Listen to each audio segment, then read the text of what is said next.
Buenos días, Stephanie, ¿cómo estás? Buenos días, Paula, ¿qué tal? ¿Qué tal? Bueno, cuéntanos un poquito de este proyecto que están, digamos, los caminos para que cuando uno va a denunciar actos de violencia de género no se vuelvan tan oscuros, tan siniestros, para que no seamos tratadas mal en las comisarías, en el Instituto de Medicina Legal y en seguir un camino tortuoso cuando uno hace una denuncia de género. Sí, a ver, bueno, el Perú ha hecho mucho progreso, aunque las noticias que vemos cada día nos puedan dar una idea opuesta, pero hay que reconocer, hay que decir y aplaudir que desde más o menos el 2016 hay un camino bastante sostenido que, claro, ha sido interrumpido por la pandemia, pero de construir una institucionalidad que pueda hacer frente a este problema tan central en el Perú, ¿no? Entonces se ha creado juzgados especializados, juzgados de familia especializados en el tema de la violencia, fiscalías especializadas, se han instalado los CEMS, los Centro de Emergencia Mujer, los nuevos en las comisarías, lo cual facilita la coordinación entre los actores. Entonces se ha hecho mucho. Sin embargo, no es suficiente porque las denuncias han crecido, ¿no? Entonces, hay una cierta paradoja porque cuando el Estado invierte más, crea más instituciones para atender a este problema tan fundamental, hay a la vez, y eso tiene que ver con la movilización social, con lo que están haciendo los medios de comunicación, de reportar mucho más sobre estos casos terribles, hay más denuncias, ¿no? Entonces, el sistema está sobrecargado, básicamente. Y, bueno, claro, todavía hay mucho que hacer en cuanto a la capacitación de los operadores de justicia en los diferentes niveles, policía, fiscalía, medicina legal, porque, por ejemplo, en las comisarías especializadas, las comisarías de familia, hay una rotación muy alta, muy rápida de los efectivos, ¿no? Entonces se capacitan a los efectivos, luego de 3, 6 meses cambian, se van a otra comisaría, ¿no? Entonces es un trabajo realmente titanesco, para lo cual creo que hay que seguir fortaleciendo mucho esta institucionalidad y hay que trabajar muchísimo, obviamente, en el tema de prevención, que como sabemos empieza desde la escuela, desde el colegio. Tú dices, digamos, uno va al CEN, en el CEN presenta la denuncia, pero yo creo que donde está uno de los problemas mayores es en el seguimiento de esa denuncia. Cuando uno como periodista sigue casos de violencia contra las mujeres, abusos contra menores, te das cuenta que el sistema está hecho para, digamos, favorecer al abusador, porque, digamos, estar más de, no sé, 2 o 3 años yendo, haciendo una denuncia en Cámara Gesell, sabiendo que no te van a hacer caso si vas siguiendo este tema, es muy duro. Entonces yo creo que el problema para mí, digamos, además obviamente de la prevención, está en lo que sigue.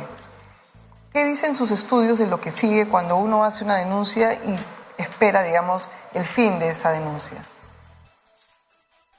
Claro, tienes toda la razón. Es un proceso larguísimo en donde el trato que una víctima recibe no es acorde la mayoría del tiempo con el drama que está viviendo.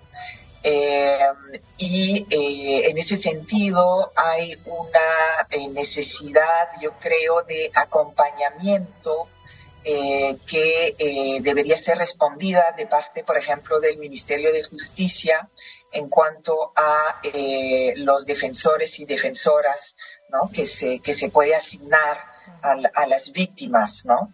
Porque los SEM, si bien es cierto, hacen un trabajo realmente fundamental y totalmente imprescindible, tienen muy poco personal, muy pocos abogados, muy pocas o pocos psicólogos, trabajadores sociales, muchas veces no tienen los vehículos para desplazarse, para ir al domicilio de la víctima, a averiguar si está bien, si está en seguridad, o a veces falta un chofer para manejar el vehículo, ¿no? Entonces hay toda esta precariedad y además la policía también, ¿no? La policía también tiene una demanda en cuanto a asegurarse que las medidas de protección que son determinadas por los juzgados para proteger las víctimas, que sean efectivamente cumplidas, ¿no? Es decir, que los agresores no se acerquen al domicilio de la víctima, no se comuniquen de ninguna manera, ¿no? Entonces, todo este seguimiento lo tiene que hacer la policía. Y el problema es que justamente con unas cifras de denuncias tan altas, no hay la capacidad de hacer el seguimiento, tanto en cuanto al tiempo, en cuanto a los vehículos, en cuanto a la prioridad que se asigna a este monitoreo, ¿no? Entonces, efectivamente, la víctima tiene que denunciar, lo puede hacer en el SEM o en la comisaría directamente. Tiene que ir luego al juzgado de familia. A veces esto puede suceder en un plazo de 24 horas o 48 horas cuando cuando la policía ha intervenido en flagrancia. Pero si no es así, entonces, claro, tiene que esperar, ¿no? Para pasar por el juzgado. Luego tiene que pasar también por medicina legal, y ahí también hay mucha espera y no siempre la atención es Sí, ahí me quisiera detener, Stephanie, porque siento que el Instituto de Medicina Legal es un lugar que es clave para todo lo que sigue, ¿no es cierto? Son los peritos que trabajan para la Fiscalía y que son los que van a probar si tú eres una mujer que ha sido víctima de violencia psicológica, física, si ha sido víctima de abusos sexuales, si los menores de edad tienen que ir a esos registros. Y este lugar se ha convertido en un lugar tétrico, en un lugar que no solo te maltratan, en un lugar que es violadas para acá, abusadas para acá, ¿no?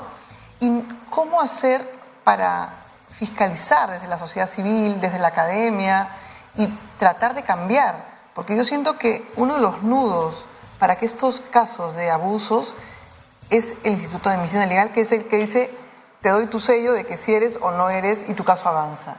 ¿Qué se puede hacer? Bueno, lo que se puede hacer es invertir en recursos humanos, ¿no? Eso es el primer punto, porque si bien es cierto, podemos hacer muchas críticas hacia el trato, ¿no? O la logística, digamos, de cómo se recibe a las víctimas, de cómo se les hace esperar, de cómo se les explica lo que va a pasar, ¿no?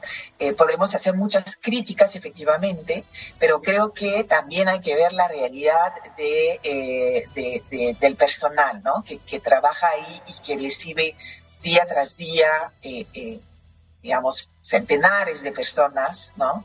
Y que tiene que, digamos, procesar los casos, ¿no? Entonces creo que sí hay que repensar el sistema de medicina legal, posiblemente creando una unidad especializada para los casos de violencia de género, violencia hacia el grupo familiar, que tendría un entrenamiento más acorde, ¿no? Con las necesidades, porque efectivamente, digamos, el Instituto de Medicina Legal es una institución que tiene que procesar una serie crímenes, ¿no? De diferentes naturalezas, ¿no?